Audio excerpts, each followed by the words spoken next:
if you don't mind sort of reintroducing yourself so that Daniel knows who you are on the other end of the line. Okay, sure. I'm Rick Rowe, and I'm with Wakefield Associates. We were the original developers of the 500 acres that would be considered the commercial portion of the property. Great. So back in the day, this started back in '97. We did Wakefield Crossing, Wakefield Commons, and Wakefield Park. Were the three different designated areas of the 500. We did the master plan for it, and we also installed all the main roads that are out there today. In addition to that, we did some of the retail. We developed the shopping centers, several of the individual buildings out there, and we sold off parcels of land to other users. All right. Okay, great. Nice to meet you. Nice to meet you. And Daniel, my understanding is you're an engineer with Drye Engineering.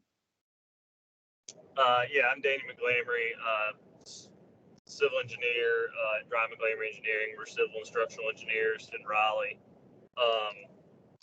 We actually got forwarded this information from Graham Smith, who's at Site Collaborative. We're in kind of a shared office space, and they're in there. So he's worked on a couple of the Wakefield projects with us. We've just done smaller kind of individual lot development up there, about a 40,000 square foot medical office building on Ingleside Place. We're currently building a kind of a mirror image of that across Ingleside Place near Forest Pines Elementary on another lot. And then third lot, a smaller lot on Wakefield Pines Drive. They're just off Falls. So. Okay, great. Well, let me introduce myself really quickly. Amanda Morrill. I'm a landscape architect and urban designer with Stantec. We are the lead consultant firm for this small area study working for the city. And I'm going to actually stop sharing my video and start sharing my screen in the hopes that my audio stays pretty crisp. We are working with a digital workspace called Mural. And so that's what I'm going to be sharing on my screen. If you can see that, I know, Daniel, I know you're mobile, so maybe you can't, but it's just a place where we're sort of recording our notes and marking up a map if need be. We've been meeting, as Hannah mentioned, with other groups this week, the schools, public safety officers, civic organization, HOA leadership. We'll be talking to, Parks and Rec and all those great stakeholders over the next few days. The project timeline for this is pretty quick. So, we started in March and we'll have recommendations going to the city by September. So we will kind of jump right in. I'd love to just listen, honestly, and not talk a whole lot, but it sounds like you all have some great history and some great recent experience working in and around Wakefield. We have a map up. I've framed out a couple of, conversation points. If any of these, strike an idea, feel free. But if it doesn't fall within one of these categories, that's okay too. But just really wanting your perspective on, the development in Wakefield. What is the current market like? We certainly are doing a market analysis as part of this project, but anecdotally, I would love to hear from both of you all about that. The development process, frankly, as well. Are there any barriers that developers are facing when coming in and trying to do development in the Wakefield area that maybe could be improved upon? So we are here to listen and learn. So anybody want to kick off the conversation? I will. Okay, great. So one of the biggest problems that I've had with this entire area since we originally developed it was the tree conservation overlay, the watershed overlay that was part of a mistaken, text amendment that was done several years ago. And I own a couple pieces right at the corner of Falls of Neuse and the US 1, right where Wakefield Commons Commons is. And since that overlay's been put on there, we've been kind of stuck in the mud, and we really can't do anything with that property when you take into consideration the watershed overlay and the proposed interchange that DOT keeps drawing on our property but never going forward with. Right, we heard a little bit about that yesterday. It's been, I've owned that since 1997, and we haven't been able to do a darn thing with it since. Gotcha. Very good. What were some of the development typologies y'all were considering, or the interest you had? Let me take you back a little bit further. Whenever we went in for our original site plan approval on Wakefield Commons, Ed Johnson was there at the time. He was working for the city. And we were forced into setting aside, if you look at the corner, see that hard corner with that little radius? Yes, sir. For us to be able to get our site plan approved back then, we were held hostage and we had to reserve that area right there that you're pointing to for DOT to acquire right-of-way for the ramp for the future interchange. And we had to hold that aside for 3 years. Gave DOT 3 years to implement that. And of course, when it was time for them to do it at the end of the 3 years, they didn't have the money, and so they didn't do anything. And every time we've gone in to do anything on that property since, they always have a sketch that overlays the property, and then we're always held up at the city. Okay. And today, if you go back and look at the current site plans or the current designs for NCDOT, they have interchange on that again. So if you take that into consideration and you take into consideration the conservation easement that's been placed on the entire property, all of Wakefield, we hardly have anything left to work with, but yet we're required to pay taxes if it's all usable land. Gotcha. Pay tax. That's a good perspective. During that time, back in the 90s, tree conservation and everything else has kicked in even further. And of course, now we have a buffer along Capitol Boulevard. And that's one of the reasons that Kroger left, is they couldn't maintain the visibility, and it was very difficult to develop to finish developing the center. Gotcha.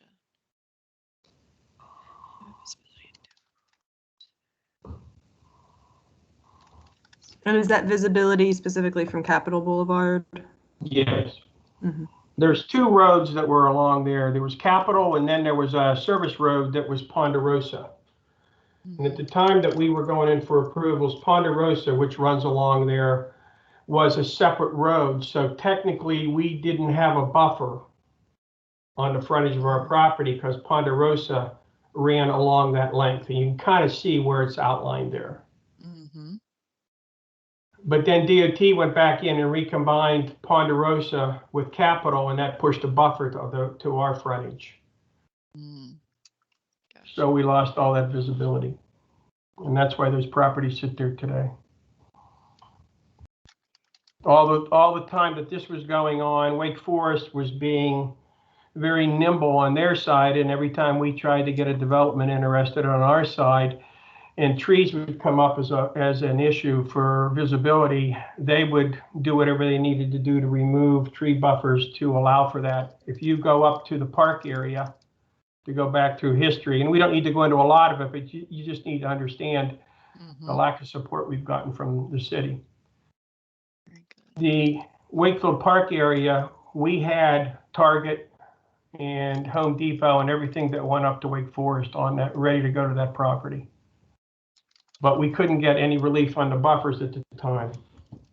So Wake Forest went in there and they said, hey, we'll be glad to do whatever we need to do to make sure this project works in Wake Forest. So they were able to give all the visibility. If you go up to look at that area, there's no tree buffers or visibility or anything that blocks any of that area. So we lost all those opportunities as time went on.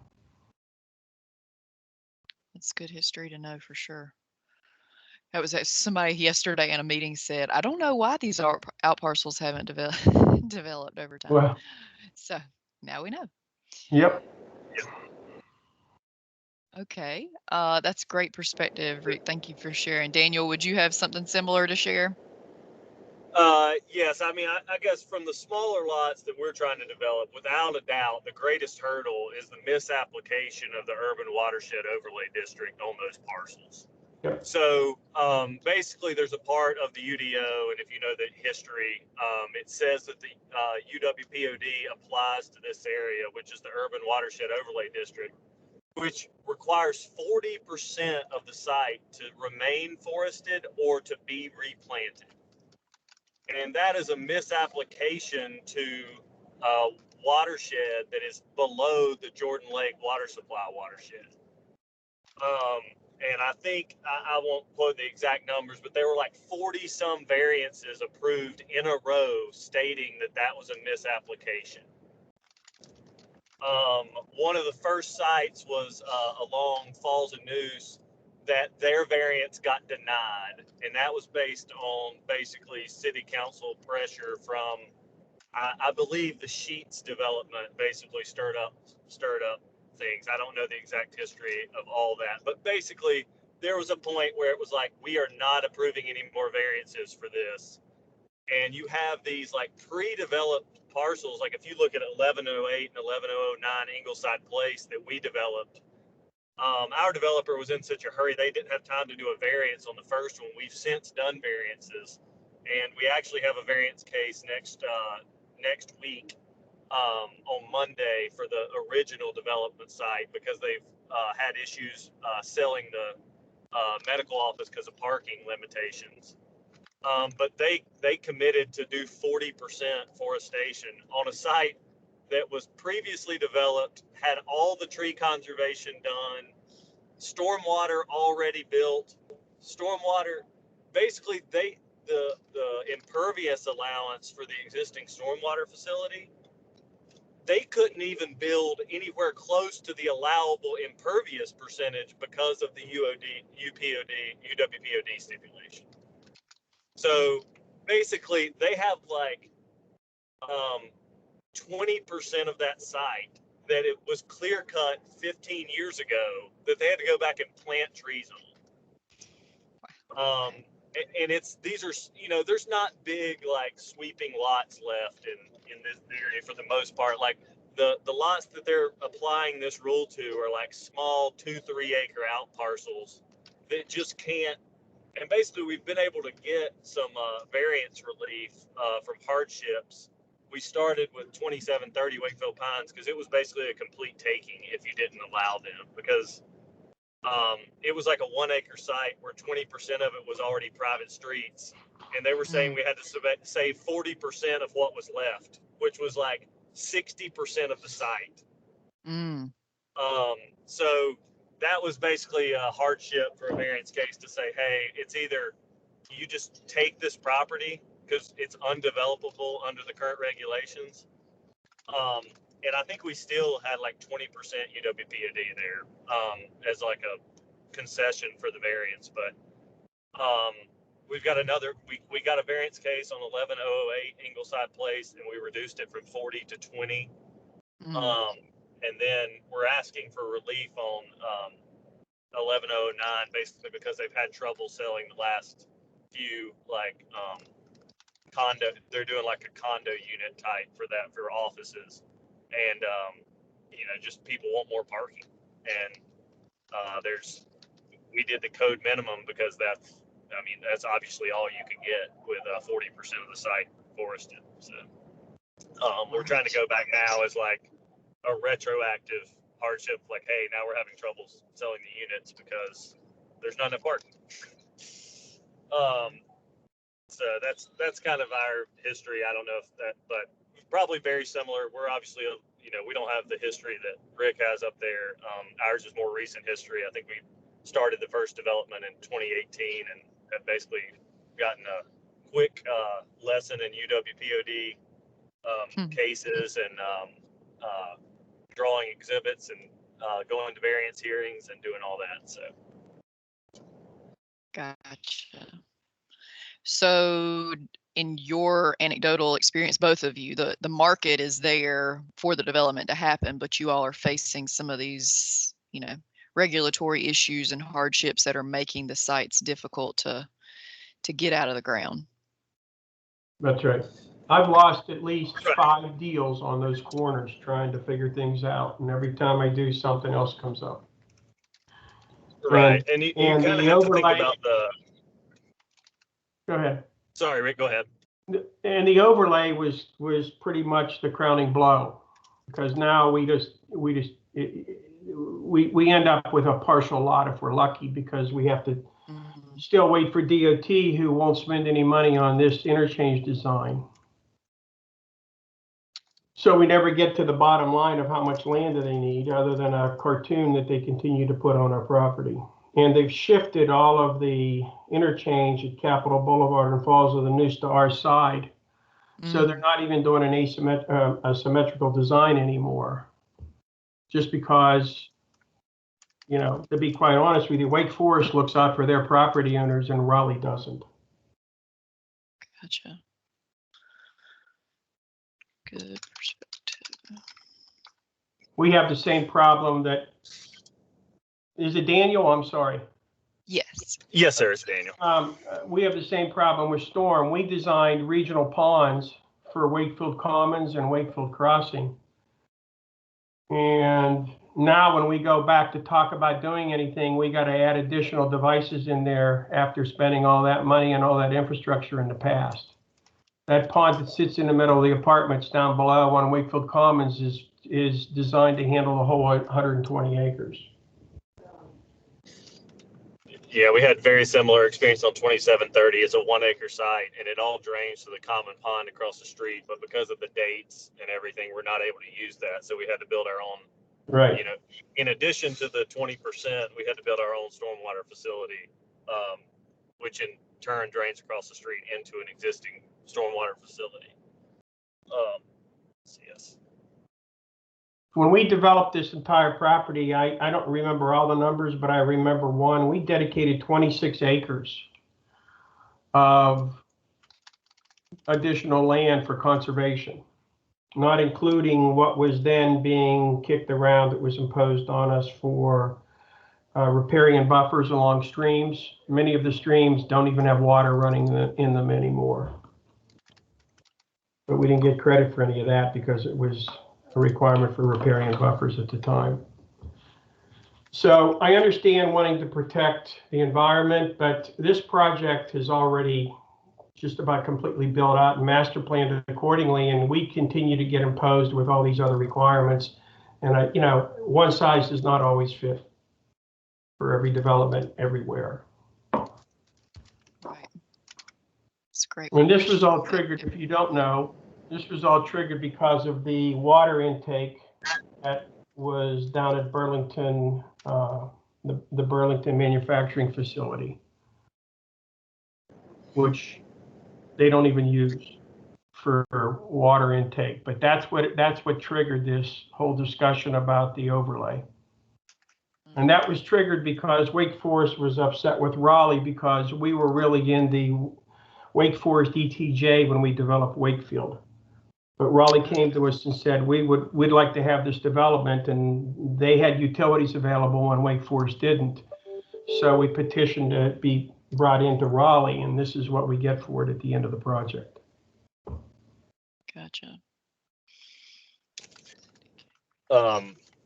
And I guess a note just on the it's better now that they've switched to the Board of Adjustment, but I think one of the holdups was you know, for our Wakefield Pine site, when the variance hearings were so far out and everything during COVID, I mean, I think it took 8 months to be heard for our variance hearing on that site. So, you know, not knowing if you're going to, you know, not being able to move forward with any permitting and not knowing if you're going to get it or not, which is basically the difference between the site being usable or not usable.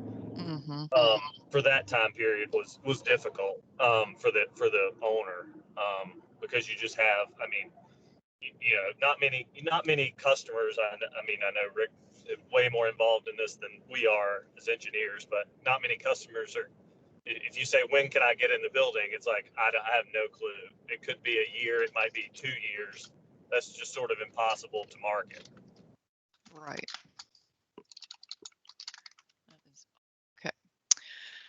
such good information, and we're going to be, reviewing policy and process and all of that as part of this. So I think this is so wonderful to hear, and hopefully try to find some ways to make things better.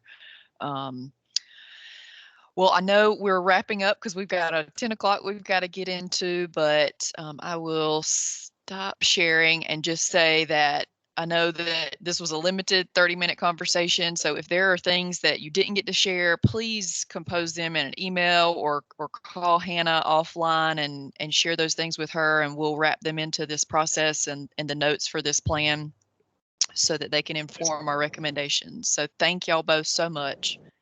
Can you exchange, Yeah, can you give me Daniel's phone number and give him mine or vice versa? Or I can do it right now on the phone, however that works, or on here. I can Yeah, I can send a, or if you want to do it now, that's fine too. I was just saying I could send a follow-up. Yeah. I'll just mention one thing, Amanda. There's been a text change to try to change the UWPOD overlay, and I think it's been floating around for like 2.5 years, but it just Okay. hasn't moved. In my understanding, it still hasn't officially gone to council for review, or I don't know where that text change is, but there has been a text change initiated to try to solve that problem for certain size parcels, like parcels under, maybe they were going to keep the TCA cap at 2 acres. Maybe they were going to change that, but Hannah may know more about that text change, but I know there was something in the works. Okay. It's being held up for political reasons. I've been following it the whole time.